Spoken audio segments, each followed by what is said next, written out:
All right, just waiting for some people to pop on, but for those rewatching, I'm just going to say a quick hello. Today we are going to be talking about tea magic and different herbs that you can use in order to kind of make your own tea blends.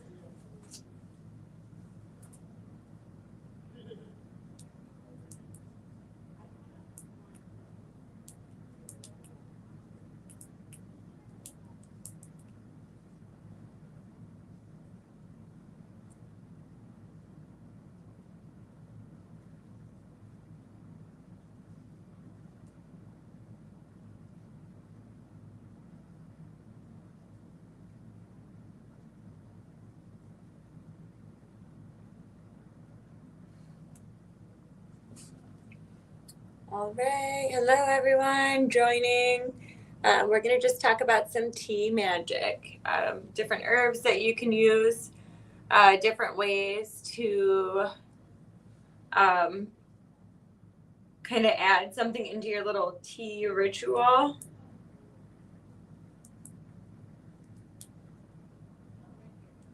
So just different ways that you can make it a little bit more magical for those who already drink a lot of tea and things like that.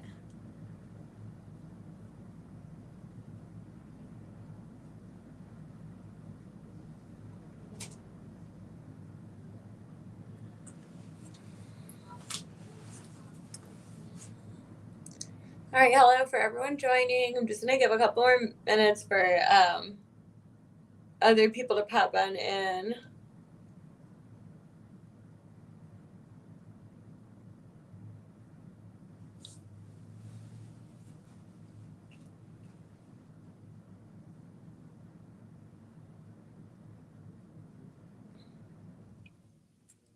All right, so today we're going to be talking about tea magic and kind of by default beverage magic as well, and different ways to infuse that with your intentions. We have some of the products and books that we have available here. I didn't really grab a whole bunch of products to show you because a lot of this is going to be more about actions or different rituals that you can do in order to make your tea time a little bit more magical. So the first thing I'm going to talk about that I do for tea magic is paying close attention to the direction that I am stirring. So if I am trying to, let's say, bring in peace or prosperity, I'm going to stir that clockwise because I'm bringing that into my life. I'm trying to draw that in. Now, if I were doing a tea to banish illness or banish negativity, that's when I would stir it counterclockwise, because counterclockwise is all about banishing. So there's definitely a variety of different ways that you can kind of infuse your tea, or coffee too, infuse that with magic. So like I said, stirring counterclockwise or clockwise, depending on your intention, is one way that you can do that.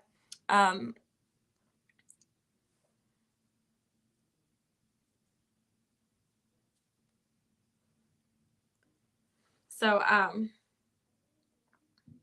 yeah, basically that's what I'm starting with. So I do want to go into as well that a lot of people will use tea leaves as a way to do readings. So it's called tasseomancy or tasseography, but also just known as tea leaf reading. So it's a really fun way to kind of just look at something you already do normally and take it as an omen. This was very, very popular during like Victorian times and the times of table tipping and all of that, where this was kind of done for entertainment purposes. So, but but it actually does have a lot of merit. If you think about it too, while you're drinking your beverage, that whole time you're drinking it, you're thinking of your question, but you're also infusing that with your energy. I mean, saliva is the best tag lock there is, right? So you are putting your energy into that cup of tea, into that coffee, whatever it is that you're drinking, in order to kind of see what comes up. I will say too, you don't have to only do this with tea. I do this with coffee quite a bit because I use a French press. So typically there's like a little bit of grounds and stuff like that on the bottom that you of the cup that you could use to read as well. So it's not only tea leaves, but definitely easier to do with the tea leaves, the loose leaf tea. A lot of people have a problem, like they really don't want to leave the tea leaves just kind of floating around in there while you do it. So they don't want to use the loose leaf tea without a tea bag or a tea ball. I've found though that most of the time that those big chunks of herbs just kind of stick to the bottom of the cup anyway. So typically you're not actually like swallowing these herbs. Definitely easier than you think to do that. So like I said, yeah, when you do the loose leaf tea for the tea leaf readings, typically that loose leaf just sinks at the bottom anyway. So yeah, no big deal. But this is something too a lot of people did. This was like passed down. Like a lot of their maybe mom or grandma did this and you didn't quite know what exactly they were doing, but then you realized and there is like a ritual in making tea and with beverages, right? So when somebody is goes through something traumatic, right? And you always see it in the movies, they're traumatic. And the first thing anybody does is make them, hi, Karen. There's Karen. The first thing they'll do in the movies when they go through something traumatic, they run up with a cup of tea and honey. Now, like, their person just died or something, a family member died, a friend died, or there was some kind of traumatic accident, but they're bringing them some tea with honey. But it is just human nature, right? That's our way of offering comfort. Often when people come over, that's the first thing, you want any coffee or tea, because it's a way of not just drinking something. It's not just consuming something. It's not just a beverage. It's a ritual. So you're sitting down, you're, boiling the water and you're mindful while you're doing that, watching that water pour over the herbs or the tea bag, with tea or coffee, smelling the fragrance as it's brewing and just really being mindful. I like to kind of take my coffee time in the morning or my tea time at night. That's my me time. That's when I'm relaxing. For sure. So that's my way of kind of checking in with myself a little bit, paying attention to my body and just being, again, mindful, calm, present. So that's what I really love about tea. And then obviously, you know me, herbalism is my jam. So really big into making different tea blends for specific purposes. Using different herbs depending on what my purpose is. Sometimes too, I won't do a tea, I do a decoction. Really the main difference is that decoction from a tea is that the decoction tends to sit in there a little bit longer, sometimes even overnight, and there's normally a higher concentration of herbs to water. So that's the only difference. But hi, Sylvie, how are you? But yeah, so a decoction tea, kind of the same thing, right? But the main point of that is you're infusing that water with the herbs that you're going to be drinking, and that should help you in some way, shape, or form, right? One of my favorite books, which we don't have it at the moment, but I did put it on the list to order. It was called Herbs for Emotional Healing, or like Herbal Medicine for Emotional Healing, or something like that. What I really, really enjoy about that book is a lot of the recipes they have, actually all of them are pretty much for like stress, anxiety, depression, insomnia, pain relief. So if you have like chronic illness that's linked to other mental illnesses especially. So I really enjoy that book. Again, I don't have it right now, but you will be, it's on our list to order. So it's called Herbal Medicine for Emotional Healing. That one really talks about, using specific herbs to help with mental health issues. So one of the examples is like lemon balm is in so many of them because it is known as an antidepressant. Same with mimosa is an antidepressant. So St. John's wort is as well. You have to be careful with that one because it can interact with SSRIs as well as birth control. So, of course, take everything I'm saying with a grain of salt. Still can contact your doctor and consult with your pharmacy or anything like that before you ingest any herbs that are like out of the ordinary because they can interact with medications. But anyway, so really enjoy that. Catmint is a great herb, very relaxing. Same with motherwort, although motherwort's very bitter, so I wouldn't really recommend making that into a tea necessarily. But yeah, so making kind of an herbal blend for your purpose. So if you wanted relaxation, maybe like a skullcap, passion flower, and it's called butterfly pea flower. We actually just got some of those. Or some of that herb, it turns the tea like bright purple, basically, bright indigo. But that would be a great one for stress relief or anti-anxiety. Blue lotus is excellent for anxiety. So thinking of the herbs you're picking and the tea you're picking mindfully is kind of step one. But aside from that, even if you're just using like a normal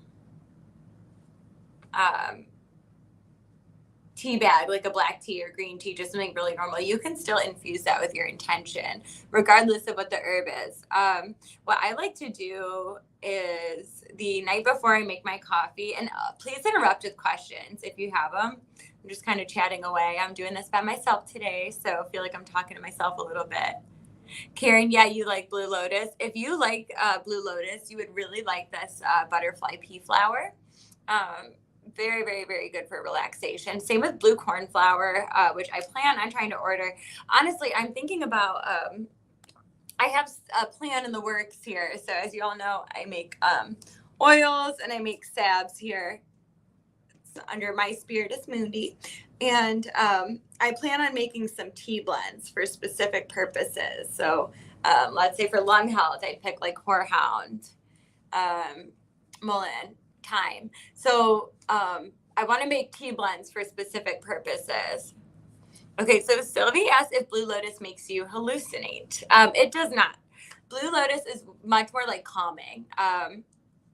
So Blue Lotus more helps you relax. It helps you get into a meditative state. And then it actually is really good for, funny enough, what DK said, so opening up that third eye. So Blue Lotus helps with your connection to the divine.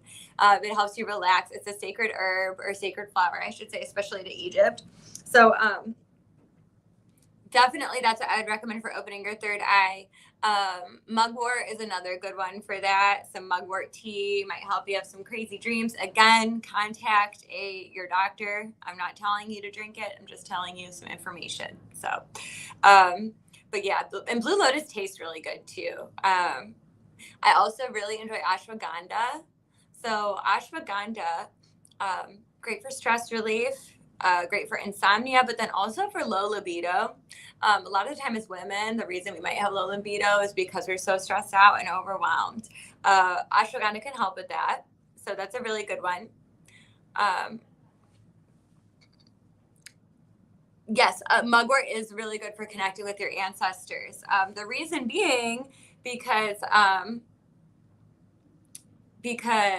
it helps you with your dreams, helps you open up that third eye, and often that's how our ancestors want to speak with us. And then Cedar here on TikTok, or Zach, as we all know and love, he's an excellent reader that's here. He says that Blue Lotus also has ties to Green Tara for anyone who works with her. Zach, correct me if I'm wrong, and I know you will, but I think she is in Tibetan Buddhism, from what I remember. I think. And she is someone you'd work with for like compassion and things like that, or emotional healing. Zach will correct me if I'm wrong because that's not my practice. But yeah, Blue Lotus, Mugwort. Those are both great for connecting to the third eye, connecting to the divine. So those are great herbs to start with. Trying to think of kind of what else. Oh, so if you want to increase libido, because I did kind of talk about how some of the stress and stuff can mess with libido or mess with your sex drive. So for women, especially, raspberry leaf is excellent for that. It's just excellent for women's reproductive systems. It's really great for pregnant women. It can help along with milk production for women who are nursing, along with fenugreek and fennel. So herbs are so multifaceted, and I feel like I'm kind of going on an herbalism kick every time I go to do a live like this. So please tell me to stop if it's not something you're interested in. But it's kind of my special interest that I could talk about forever. So, but if you wanted to like make a tea to increase libido, I'd maybe recommend Shadivari, I think it's called. So that's called the 100 Husbands herb, I think. Horny goatweed. Damiana. I always say Damiana because I'm so much of a Clevelander, but I've convinced myself to stop saying it like that. But yeah, raspberry leaf, excellent for libido as well. So okay, good, Karen. I'm glad that you like it. But yeah, those would be great for increasing libido. And again, if you're having lung issues, okay, so I'm going to preface this by again saying I'm not telling you to do this.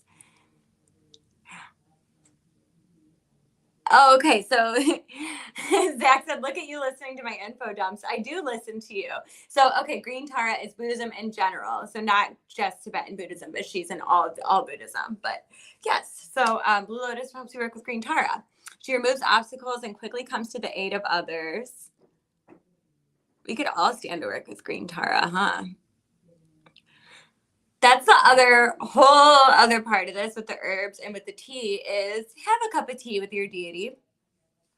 If you work closely with a deity, it is an excellent idea to make some tea with some herbs that they really liked, and sit down and try and have a conversation, get into that meditative state and see what comes up. So, if I work with Sekhmet, so I would maybe do Blue Lotus. She really likes cardamom, stuff like that. If I wanted to work with, Hecate, she's got a little bit more of the poisonous side of that. So yeah, be careful and cautious, blah, blah, blah. Persephone, if I was working with her, maybe like a pomegranate tea. So you can really cater this to what your purpose is. So Kara says, oh, I like that. A cup of tea with a deity. Yeah. Because in a way that's an offering, right? So some people will actually like set up a whole place for their deity. And I want you to know too, I feel like this is important for me to say to you, Karen. I'm not sure why, but you can do that with past loved ones as well. So have a cup of tea with your beloved dead, invite them to come chat with you. Even if the information doesn't come through at that time, maybe when you go to sleep or something, it might, because you're kind of just letting them know like, hey, I want to communicate. I'm inviting you to come sit down. We're gonna have a little tea party, right? It's making the point that you're just making an offering to them. So some people will set out a separate cup of tea or, whatever beverage it is. Like people will leave milk and honey out for Faye, which I think is kind of gross, mainly because probably it would rot and get all nasty overnight. But regardless, okay. So some people just leave the cup for their deity and then drink a cup separately for themselves. I will just make that cup and kind of keep them in mind, and just drink it like that because, and kind of tell them like, hey, as I'm consuming it, you're kind of consuming it through me in a way, because they're not going to come actually drink that cup of tea. Okay. So the offering can also be just you drinking it. We don't all have money or herbs like that I want to be wasting them. So, okay. And Zach says Atpala would be the Sanskrit for Blue Lotus. Interesting. Okay. So Zach is like a wealth of information with this kind of stuff. Yeah, the milk part is gross. I agree. But you're right. Honey doesn't ever go bad. So you could use honey if you want to leave an offering for the Fae. Or even, I know Aphrodite probably would really like that too, and other deities as well. I personally don't leave offerings out for the Fae because I want them to leave me alone. Okay. Not interested. But for those who are, that could be something that you did. So, but yeah, and if anyone has any questions about herbalism, about tea, anything like that, I'd be happy to kind of answer. So happy to share the wealth. And then also, I think with the tea thing too, like people really overlook how medicinal it really can be.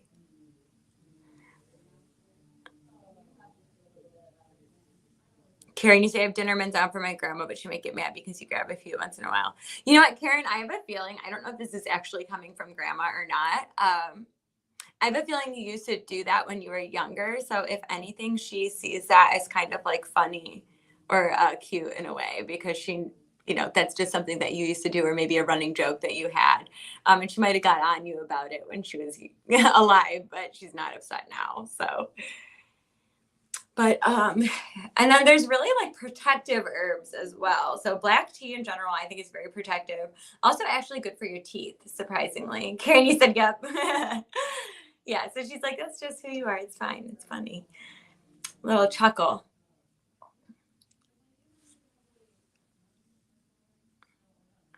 Okay, so Sylvie, you said I drink lots of tea, mostly with tea bags, but they barely leave any residue, which makes it hard to read. So totally get that. It definitely works better with loose leaf. And the problem with is if you just like rip the tea bag open, it's so finely ground that it would end up just kind of like you'd end up drinking it. If you do end up getting some loose leaf, it really you won't drink it as much as you think you would. It kind of like sits at the bottom of the cup. It floats down. And you know, kind of use your lips as like a little filter there to make sure I'm not like swallowing a rose petal or something. But it does technically work better with the loose leaf. And while we're on that conversation, I'm going to show this cup we have. I won't be able to see comments for a second, and then I'll pop back over. Let me make sure you can at least see what I'm showing you, though. So this is host your own tea leaf reading. So this is the inside of the cup. As you can see, there's a lot of different symbols on there. I'll show you over here on TikTok. Now, all of these symbols have a different meaning. Hold on, really quick back to, okay, so Zach said, in Thai, cardamom, nutmeg, and clove are 3 of the 6 excellent medicines used in Tibetan Buddhism. Yes, and what's funny enough is those are very protective. So, Karen, you said it's so pretty. It is so pretty. Look at the side of it too. It's like little, it looks kind of like stars or almost like polka dots. But it's super cute. And then it does come with a little guide. So a how-to, what the symbols mean. Now, so this is like the far future, right? That apparently is the present. Why is my live restricted? I'm literally talking about tea. I don't know what I talked about that apparently. I wonder, does tea stains whether it's on a teacup or a piece of clothing? Oh, I'm sure that it could, Sylvie. I would not question it too much. You know, if that feels intuitive to you that you could read cards like that, or I'm sorry, read tea leaves like that, totally do it, or the stains. So these are the different symbols. So with this cup, right, it has the actual symbols already on there. Okay, so the way you would read this would be if the tea like sticks on these symbols, then that's kind of the reading. Now, the way I read, well, I do have one of those teacups too. And they're super cool and very, very useful. because sometimes it's hard to like make out shapes and stuff. But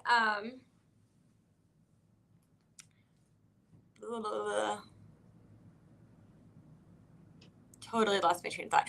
Okay, I'm sorry.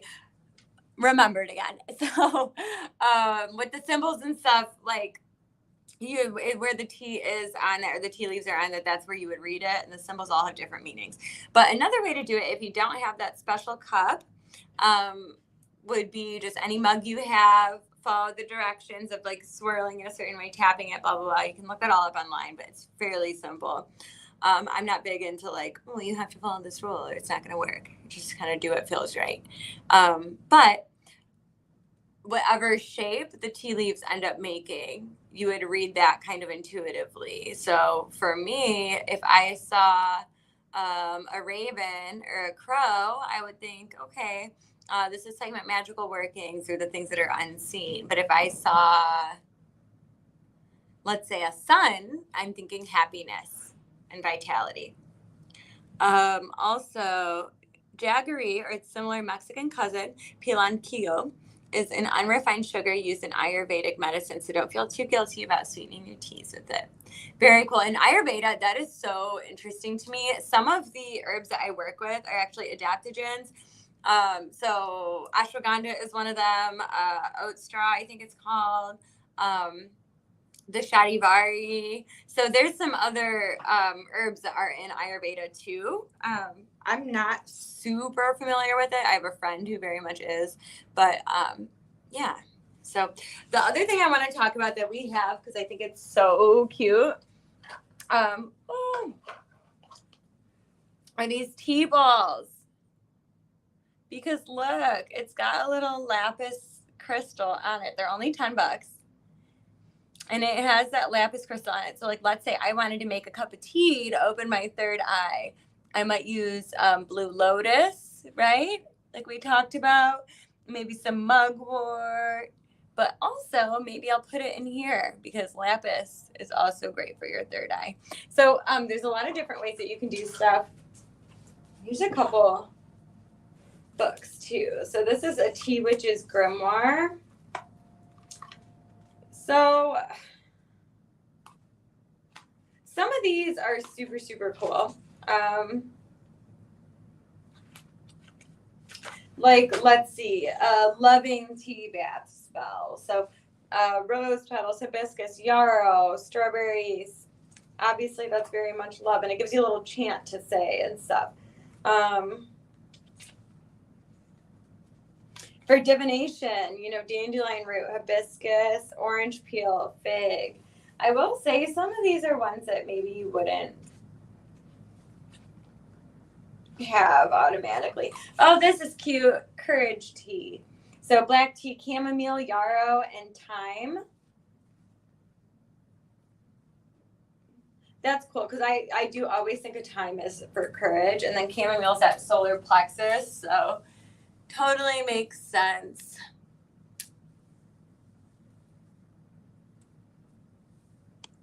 Does anyone have any like questions for me before I hop off?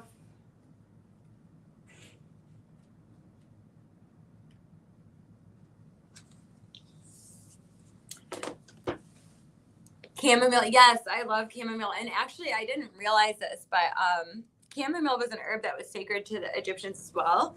I work with a lot of Egyptian deities, so I made a little oil, which I'm not going to go run and grab it. I do have it here, but it just needs to be labeled. But I made an oil for working with Egyptian deities. So it contains a lot of herbs that were sacred to them, and chamomile is in that. And it is frankincense, myrrh, and blue lotus scented. It also has some blue lotus in it. So, if you do kind of feel connected to Egyptian deities like I do, that might be kind of cool. I'm trying to think of what else here. Basically, what I'm trying to say is this really is like ancient wisdom, right? This is something that was a little bit lost for a while, which is pretty sad. So, yeah. Well, anyway, if no one has any other questions, I'm probably going to hop off, I'll give another minute or two just in case somebody decides they have something they want to add or ask.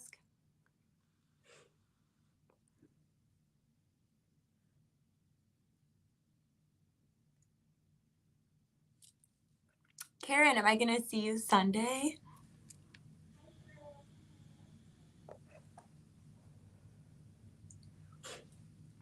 So excited. Oh, okay, for ladies, I don't know why this just popped in my head, but maybe there's a viewer that needs to hear this. Chickweed is excellent for infections. Yay, you're going to be there Sunday. Okay, awesome. Chickweed's excellent for infections. So it's a detox herb. There was actually in that one Backyard Herbal Apothecary, the one I talk about all the time, they talk about making a decoction and then icing it made of chickweed and nettle. Because it's kind of a detox. But then also nettle is really great for allergies. So nettle is a natural antihistamine. So if you don't like taking allergy medication or it makes you drowsy or you have a bad reaction and you don't react poorly to nettle, you could totally do that. Purple dead nettle is awesome. Stinging nettle is even better. But yeah. Antihistamine. Chickweed is excellent if you get UTIs or for most infections. Mullein is excellent if you have an ear infection. Cloves if you've got a toothache or a tooth infection. So Sylvie said you're waiting for us to open a store in Philadelphia because we're too far. I know. I wish that you were here too.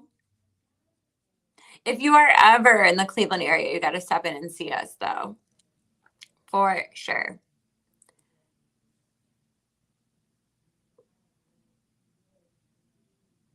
But yeah, I mean, there's pretty much an herb for most ailments. Road trip, yeah. Gotta go there, and then we gotta stop at Savannah. And we talk about in the paranormal chats all the time. So, but yeah, I mean, so just kind of a side note, be taking like a shaman apprenticeship. So we're gonna be learning about like nature mysticism, things that stem from Peru. So our teacher was actually taught by a tribe in Peru, and they asked him to kind of pass this on so we can help heal the earth, right? I'm hoping that this like little shamanism experience kind of strengthens my connection to the herbs that I use. I do try and say thank you to the herbs, as weird as that sounds, when I'm using them to kind of just appreciate that healing energy that they're giving.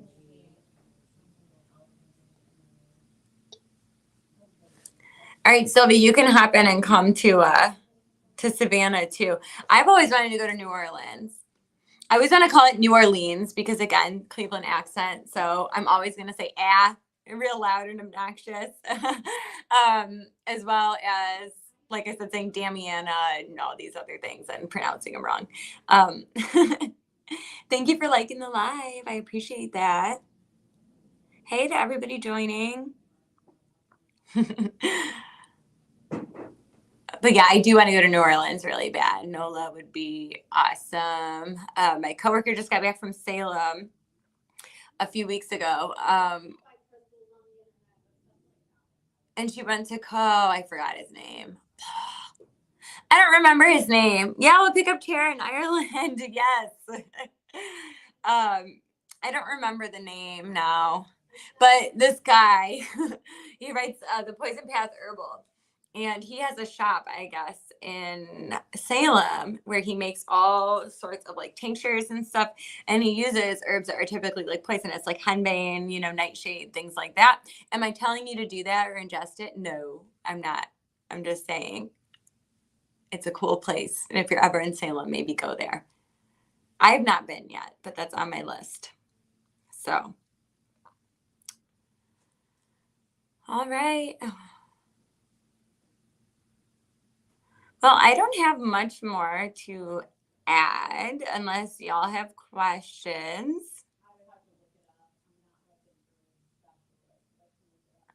All right, well, I'm going to get off here, but I will talk to y'all later. Thank you so much for listening, and we will chat soon. Take care.